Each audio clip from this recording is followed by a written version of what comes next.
বাঙালি খানায় সবাইকে স্বাগত জানাই।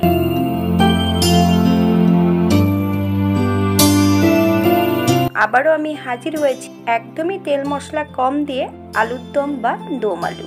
ছোট ছোট টিপসও আপনিও খুব সহজে শিখে নিতে পারবেন। আজকে রান্না করব আলুর দম বা দম আলু। 1 চামচ তেল দিয়ে কিভাবে আমি আলুর দম রান্না করব চলুন সেটা একবার ভিডিওর মাধ্যমে দেখে নেওয়া যাক।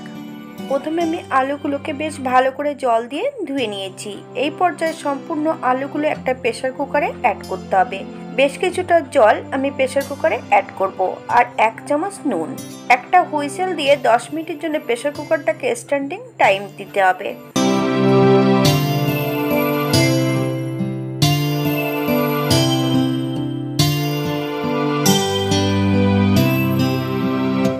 মিনিট পর সম্পূর্ণ আলুগুলো আমি এই পর্যায়ে সেদ্ধ করে নিয়েছি। সেদ্ধ করা আলুর মধ্যে বেশ কিছুটা ঠান্ডা জল অ্যাড করতে হবে। আলুগুলোর খোসা পরিষ্কার করে নিতে হবে। সম্পূর্ণ আলুগুলোর খোসা পরিষ্কার করে নিয়েছি। এই পর্যায়ে একটা কড়াইতে 1 চামচ সরষের তেল অ্যাড করব। তেল গরম হবার পর 1/2 চামচ নুন আর 1/2 চামচ হলুদ গুঁড়ো অ্যাড করতে হবে। এই পর্যায়ে সম্পূর্ণ আলুগুলো অ্যাড করতে হবে।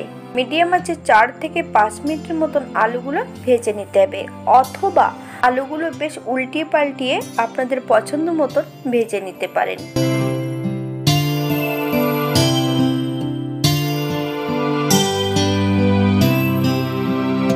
এই পর্যায়ে সম্পূর্ণ আলুগুলো তেল থেকে তুলে নিতে হবে।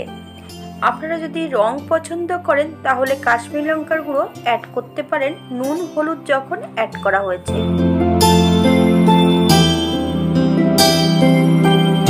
একই তেলে রান্না করব। ফোড়নে রেখেছি 1 চামচ সাদা জিরে আর 1/2 চামচ হিং। ফোড়ন থেকে সুগন্ধ বেরোলে একটা তেজপাতা অ্যাড করব। 30 সেকেন্ডের মতন ফোড়নটা বেশ ভালো করে ভেজে নিতে হবে। এই পর্যায়ে অ্যাড করব বেশ কিছুটা মটরশুঁটি। আমি মটরশুঁটিগুলো আগের থেকে ভাপিয়ে রেখেছিলাম। 1 থেকে 2 মিনিটের মতন বেশ মটরশুঁটিগুলোকে ভালো করে নেড়ে নিতে হবে।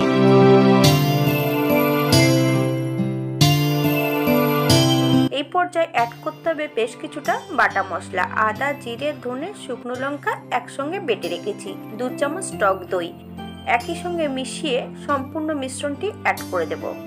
1/2 চামচ হলুদ গুঁড়ো। বেশ ভালো করে মশলাটা প্রথমে ভেজে নিতে হবে। মশলা ধোয়া বাটি থেকে সামান্য একটু জল অ্যাড করব।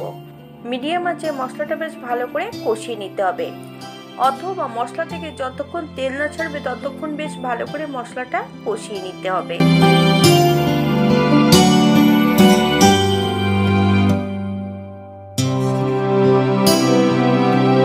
এই পর্যায়ে 1/2 চামচ নুন অ্যাড করব।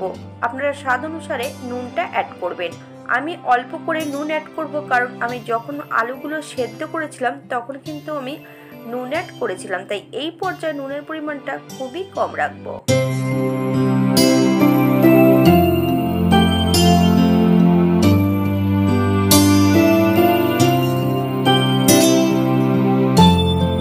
মশলা থেকে তেল ছেড়ে দিয়েছে। এই পর্যায়ে সম্পূর্ণ ভাজা আলুগুলো অ্যাড করতে হবে।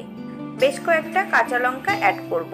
আপনারা যদি পছন্দ করেন তাহলে পরিমাণে বাড়িয়ে দিতে পারেন। আমি লঙ্কাগুলোকে একটু একটু করে ফালি দিয়ে নিয়েছি। হালকা হাতে আলু ও মশলা সহ 3 থেকে 4 মিনিটের মতন ভালো করে কষিয়ে নিতে হবে মিডিয়াম আঁচে।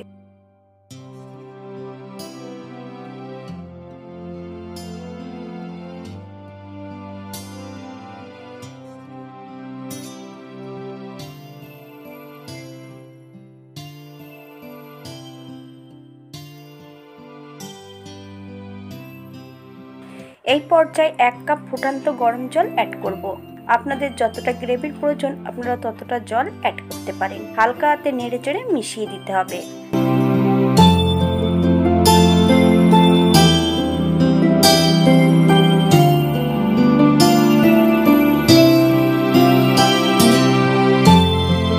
পাঁচ থেকে 7 মিনিটের মতন বেশ ভালো করে ফুটিয়ে নিতে হবে।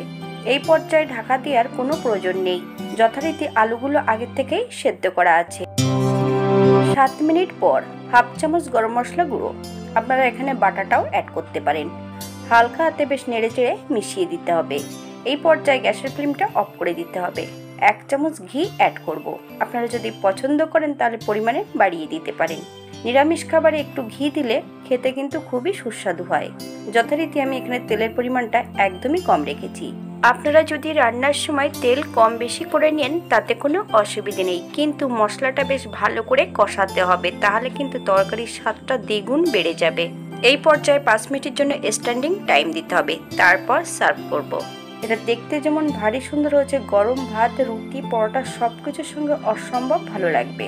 আলুর দমটা একদমই নিরামিষ আছে, আপনারা যে কোনো নিরামিষের দিন এটা রান্না করে নিতে পারেন। আর যদি গ্রেভিটা আরও ঠিক করতে চান তাহলে এখানে কাজু বাদাম বাটাটা অ্যাড করতে পারেন। যারা পেঁয়াজ রসুন খাবেন তারা অবশ্যই অ্যাড করতে পারেন। সবাই সুস্থ থাকবেন, ভালো থাকবেন। অন্যদিন নতুন রেসিপি নিয়ে আপনাদের সামনে আবার আমি হাজির হব। হাতে যদি একটু সময় থাকে তাহলে একটা লাইক, কমেন্ট ও শেয়ার করবেন। ভিডিওটি যদি ভালো লাগে তাহলে চ্যানেলটি সাবস্ক্রাইব করে পাশে থাকবেন। পাশে থাকা বেলটি কিন্তু বাজিয়ে দেবেন, নইলে নিত্য নতুন রান্নার নোটিফিকেশন পাবেন। নতুন ও পুরনো সকল বন্ধুদের অসংখ্য ধন্যবাদ ভিডিওটি দেখার জন্য।